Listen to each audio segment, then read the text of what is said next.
No privileges of any kind. Pretty much the basic rights they were allowed were a little bit of sleep each day, food, leftovers, the harshest treatment. They were not allowed to speak to any of the crew. It was very, very, very bad that this was going on.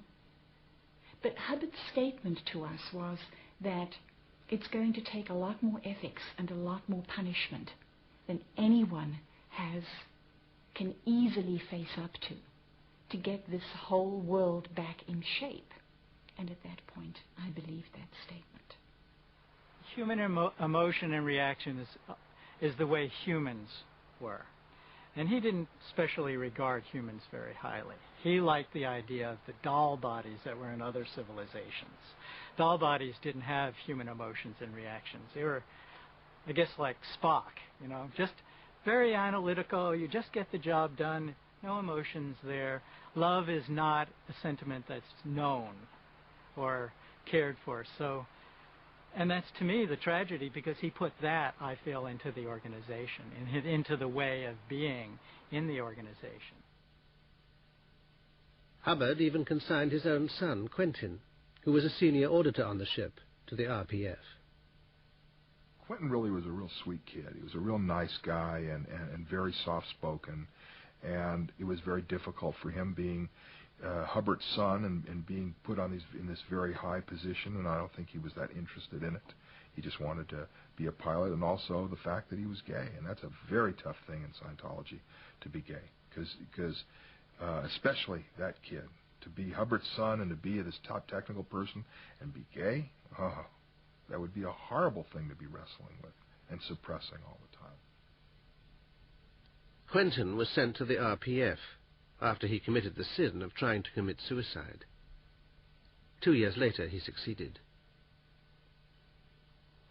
Hubbard saw it as a betrayal because everything was referenced around him. The world was doing everything to him. This technology that was supposed to work didn't even work on the senior person of all technology, Hubbard and his son. No, he just saw that as an attack from his son. And that's, the love was gone. He had lost love.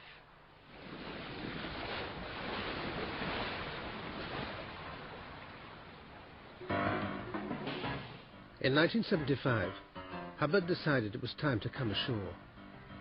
He sent scouts to look for a suitable land base. They settled on Clearwater in the rich state of Florida. He stated coming ashore would be profitable because we could get so many more people to the Flag Land Base, as it was to be called, for auditing and training. And he also wanted to concentrate on getting professionals to the land base because, of course, they had more accessible money. They had pension funds, they had children's education funds, and some of these he named that were accessible. Hubbard knew Scientology would be unwelcome, so he devised a top-secret battle plan. He called it Operation Goldmine. Using a cover name, the United Churches of Florida, Hubbard issued secret orders to take over the town. These orders, in effect, very clearly stated, move into this area, find out who your friends are, develop them, find out who your enemies are, destroy them, and then move into every possible area of community life, business, social, religious, education. The plan worked. Clearwater is a Scientology bastion. Scientology owns many prime sites. Big-name Scientologists like Lisa Marie Presley have moved in. You could get all the big high rollers, you get the people with the dollars, and you can make a fortune. And I believe the income for a week, this is like in 1970, 78, 79, was somewhere as $500,000 a week. I mean, that's where the big bucks started to be made, when you could do that. With the money rolling in, Hubbard moved to California, where he'd play his last great role. His ambition was to film sci-fi blockbusters based on his books, but he ended up making Scientology training films. the movie mogul, Cecil B. DeMille. You know, it was like he was. He tried to be bigger than life, but he just wasn't. So he would make these extravagant sets. They were ludicrous. They were not big productions. They were just silliness. They were an egomaniac. He tried to be flustery and big and powerful, but if you looked, just stepped and observed, you could see that he had fear about everything. And finally, the fear came down to dust particles, little teeny dust particles. He had phobias about dust. He had phobias about smells. He had phobias about sounds. So he would hear sounds that weren't there, and he would scream at the sound technician. And he would see things that weren't there, and he would scream at the people who were framing the shot. And he would smell smells that weren't there, and he'd have people rinse his clothing some 13 or 15 or however many times. In 1977, while Hubbard was away making movies, the FBI caught up with the Snow White operation and raided Scientology headquarters in Los Angeles and Washington.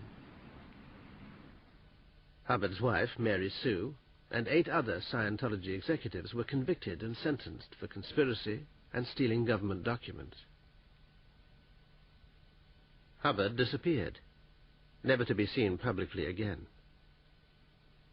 After living in a succession of hiding places, he ended up on this secluded ranch in the California hills. Secrecy has veiled his final years, but one man, Robert Vaughan Young, who was then a Scientology public relations officer, was later given a description of Hubbard by one of his guardians. This, and evidence from Hubbard's autopsy report, paint a sad picture. He had grown a beard, he had grown his long hair. The nails were long, very much in the same problem as they found out with Howard Hughes, unkempt nails. Neighbors, there was a neighbor that walked in on him one day, and he'd become very frightened and suddenly scurried out of the barn. He was frightened to meet people.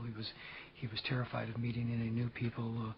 He was disappearing down into this little strange world of his that he had created. And the irony of this is a man that was promulgating and telling the world that with my technology and ideas you can get bigger and bigger and bigger, and yet he was shrinking down until finally he was hiding. On January the 24th, 1986, Ron Hubbard died. The Church of Scientology said he'd simply quit his body to continue his work elsewhere. Him dying suddenly made him very mortal. And the last thing we could have is to have Hubbard be mortal. So a story had to be designed.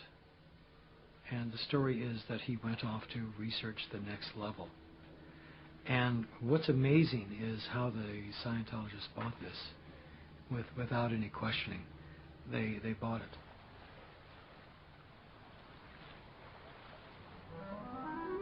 Today, the L Ron Hubbard image is carefully protected by the Church of Scientology. It says he is the greatest humanitarian in history.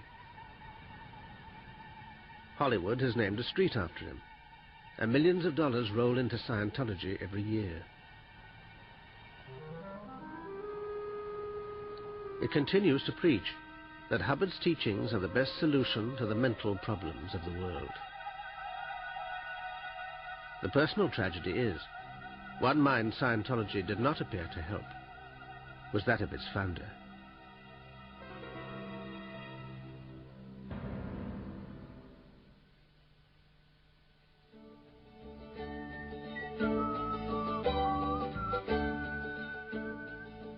Secret Lives next Wednesday at 9 profiles the holiday camp king Billy Butlin. Our film next tonight on 4 is Caddyshack.